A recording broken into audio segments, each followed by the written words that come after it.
All right, good morning and welcome to the show. It's Spring Trends on Western Spring Television. My name is Emmanuel Ujadugile.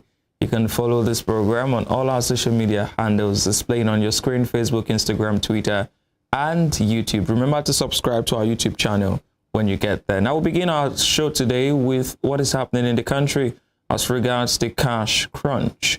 Well, fortunately for us Nigerians, the ICPC and the CBN and the EFCC have been going around, busting banks and arresting people who have been trying to shortchange the public. Let's take two of those videos and show you some of the discoveries that have been made by the ICPC.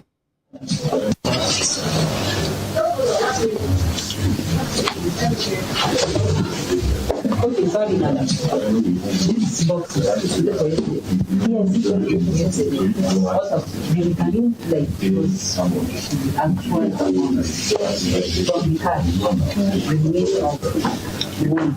We are unable to distribute from that Tuesday morning. When we come, we met everything. So if what we have is closing down, they don't say this is what they gave us today to distribute. Whatever we have is part of what we have. It will be added to us. So what?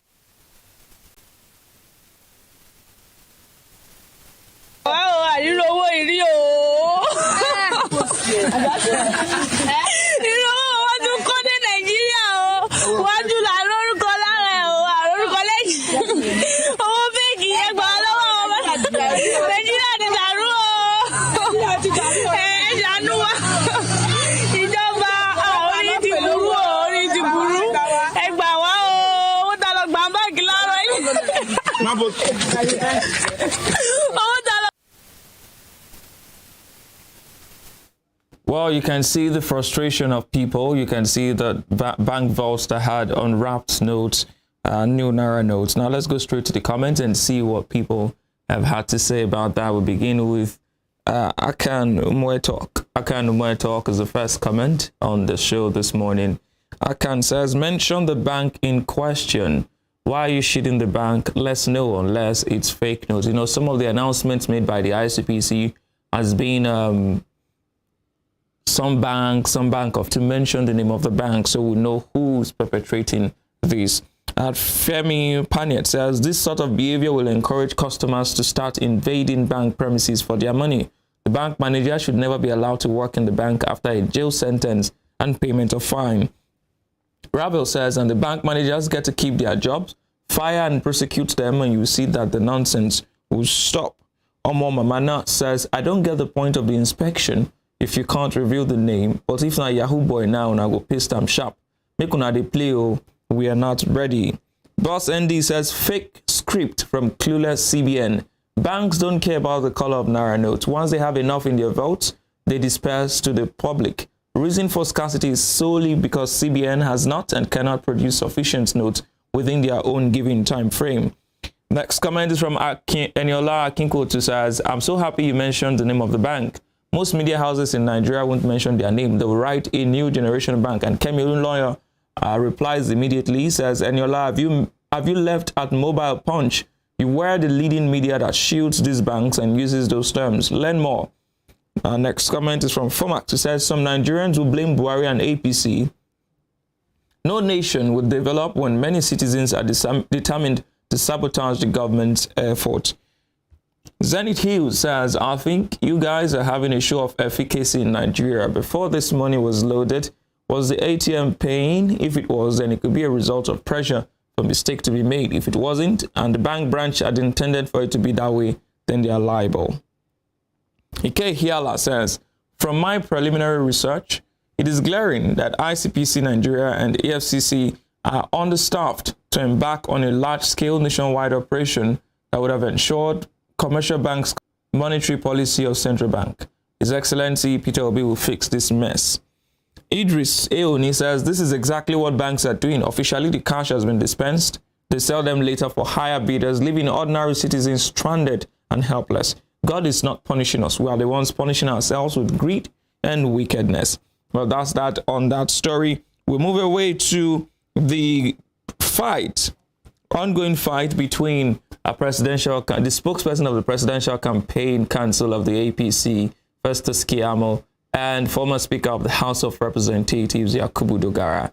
Now, yesterday, or 2 days ago, while President Buhari was campaigning for Asiwaju Bola Ahmed Tinubu in Nasarawa State, he made some comments, and in that comment, Yakubu Dogara responded, said some things about Asiwaju Tinubu that Keyamo did not find funny. So Keyamo responded to Yakubu Dogara and said, "My brother and law schoolmate at Yakubu Dogara, this tweet is beneath you.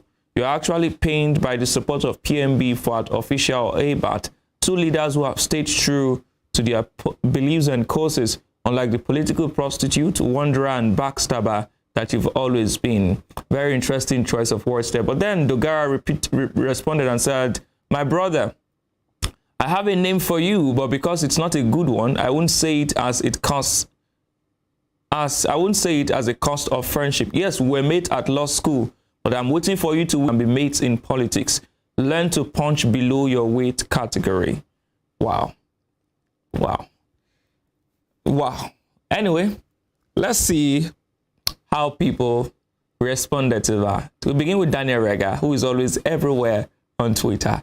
It says, "Yakubu Dogara, you leaving the APC doesn't make you different from Keyamo. It's no doubt playing sentimental politics, but you two are literally the same because it's all about your self-interest. The campaign from one party to another when convenient says a lot about your kind of person." And this person, Zeon, says, "All I see in this tweet is pride. Lottery of life has been kind to you with the affordability of political advantage that comes for people in your area, which is uncommon in your friend's area. In a sane society where there is equity, do you think you will be that lucky in life?" Alaji Photo says, "Mr. Festus Keyamo is a minister via political appointment, while the Yakubu Dogara, former speaker, via elected. From my own understanding, both of you are leader, because to be a House of Reps is not easy. Likewise to be, always use good English to make your point, please." Ola Alabi says, "Dogara, if you are successful as a lawyer by now, you should be a son like Festus Keyamo, or appointed a judge in either into Federal High Court or by your state. It shows your certificate is questionable. Even as speaker, what are your achievements? Don't throw stones when you leave glass house." Orogun Ogene Jabo says, "Keyamo has no political influence in his hometown. Mr. Dogara is right. Keyamo cannot win a councillor election in Delta.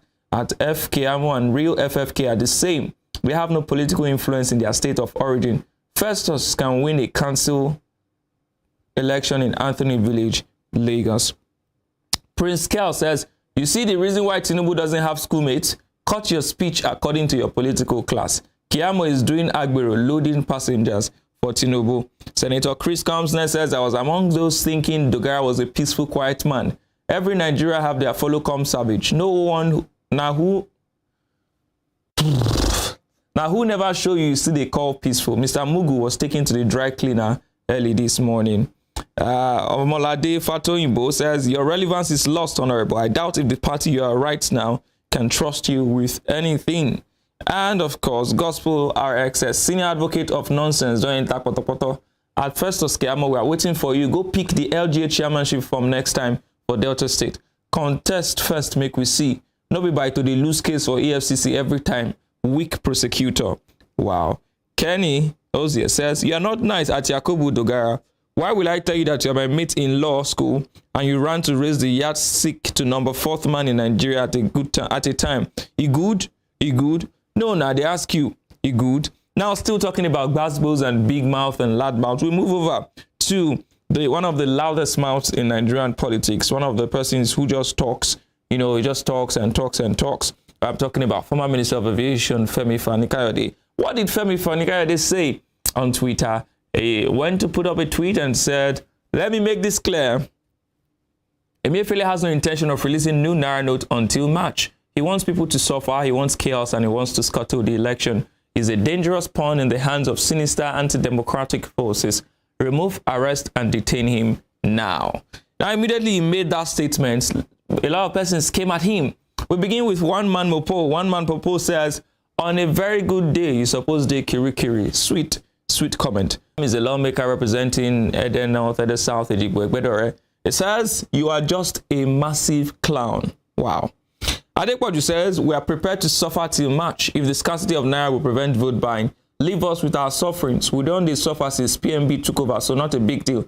I'm sure you don't lack cash to spend. So why are you crying more than we, the bereaved? King says, APC and Tinubu won't buy votes during election. Money politics must not be part of this election. You cannot buy votes. This leaves enough money to banks, but bank managers are selling the new notes to politicians. Hold the banks responsible. Ebuka says, please don't blame this on CBN governor. Talk to Buhari direct. He's really standing firm with Emefiele and is the superior man on that. So talk to the boss direct and demand for all on him if you have the balls. Raphael Anefi says, Emefiele wants people to suffer. Where was Tinubu when the same Emefiele denied young Nigerians and SARS protesters from accessing their bank accounts by calling them terrorists? Tinubu has never spoken about the suffering of the masses in the last 8 years, and you are saying this now? Papi says, insecurity, police brutality, COVID palliatives, petrol scarcity, ASU strike, and many more ravages Nigeria over the years. No single governor had meeting with the president. Now redesign of Naira, APC governors are having sleepless nights. What's really going on? And the Family Guy says, opposition spokesman will fit you, but as you are doing it, try have small shame. When Murphy crippled the fintech space, you kept quiet because it didn't bother you. When he printed 2 trillion and devalues the currency, you lots defended him to high heavens. Your wailing will be long. Udo Mbiokporo says, students were at home for 9 months. You don't say anything. Now money and you and your party want to show sympathy for on behalf of Nigerians. Or leave them like that still after election. Truth Seeker says, why are you crying? The old notes in your house should be enough to sustain you till March. Thieves, you are wailing because there's not enough funds for vote buying. You all didn't expect a season of Gbasgbos, so we'll move on from FFK directly to Nollywood. Now, in one of his recent interviews, current governor of Kaduna State, Nasiru El-Rufai, referred to presidential candidate of the Labour Party, Peter Obi, as a Nollywood actor.